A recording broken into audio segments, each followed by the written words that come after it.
Hi there. So, I wanted to go through the results of my OAT test. So, OAT stands for Organic Acid Testing, and it is a super comprehensive functional medicine lab that uses urine to look at metabolites and waste products your body is making. So, it's really looking at how your body is metabolizing a lot of different things, including vitamins, neurotransmitters, stress hormones, etc.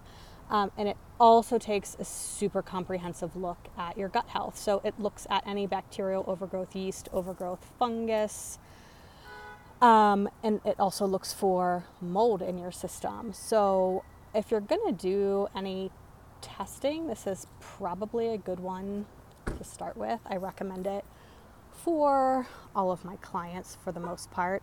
And I did this for myself more out of curiosity. I've been feeling good.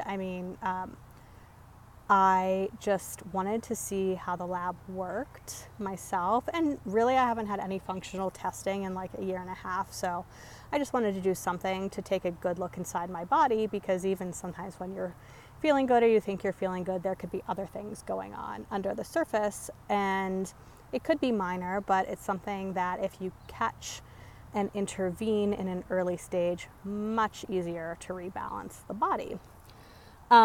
But just to backtrack a little, if you remember about my story, about 3 years ago, I had horrible digestive issues. I had intense bloating and reflux and leaky gut, and I was eating about 10 foods that I could stomach, and I had very severe small intestine bacterial overgrowth, or SIBO, and I healed that in about 9 months with the help of a functional medicine doctor, and I retested and I was fine.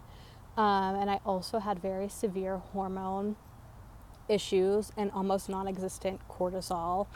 And that adrenal fatigue and hormone issues took me a little bit longer to heal, which was more probably due to genetics and diet, which I talk a lot about, than really the functional medicine protocols. But anyway, I am very happy to report that my OAT results were pretty normal. I do have a little bit of one marker that showed low level candida, which is a yeast overgrowth. And that's pretty common on this test, so I really wasn't surprised. When I read my results, I didn't think I'd really need to do anything about that. If you have a little bit more severe candida, you do have to do a 3-month protocol to get rid of that. I did meet with someone from Dr. Cabral's office just to go through my results in a non-biased way, and I had a friend that I did my training with review them as well.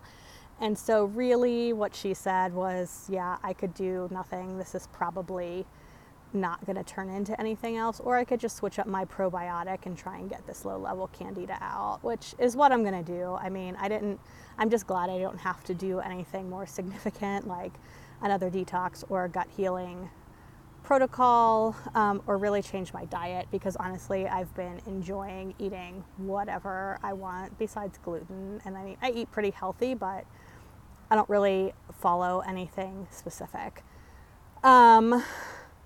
Otherwise, things that came back abnormal, I had high levels of glutathione in my urine, and I take that as a supplement, and I probably don't need it. I know from my genetic testing that I process glutathione really well, so I'm probably just overdoing it. My body doesn't need it, but it's a great antioxidant and anti-ager, so I thought more is better. But no, I just really don't want any byproducts in my body that can't be processed. And I had a little bit high of one of the B vitamins. I did get like a B vitamin IV a little bit before this, so I'm not too worried about that. And then my vitamin C processing was a little on the lower side. I haven't been taking vitamin C, so I'll start taking that again. But that was really it. And it's pretty unusual to have results this normal on this test. The integrative health practitioner that reviewed my results reminded me of that.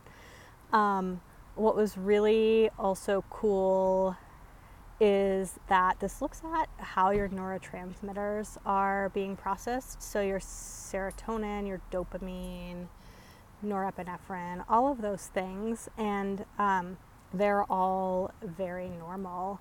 And this gives a good gauge of how stressed out someone is. So even if someone maybe doesn't think they're stressed, depending on the pattern of these neurotransmitters, it can tell you that your body is in pretty chronic stress. So that's another reason to do this test, because sometimes people don't realize how much stress they're actually under. And I was this person for a long time. People used to tell me all the time what a stressful life I lived, and I always seemed on edge and stressed, and that was just my baseline. But like in retrospect now, I was a freaking nut. And I'm not surprised now in retrospect that I put myself in adrenal fatigue. And now when I see friends and clients and lifestyles of other people, I'm like, you are functioning on high stress all the time. And this is just not good. Leads to a lot of health issues. So the OAT test will look at this as well. So if you have digestive issues, bloating, gas, reflux,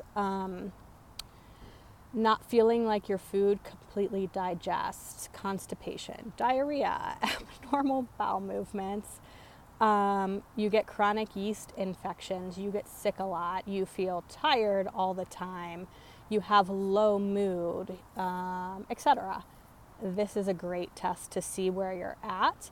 It also pinpoints exactly what might be imbalanced, and then it's super easy from there to rebalance and fix that. Any questions? Let me know.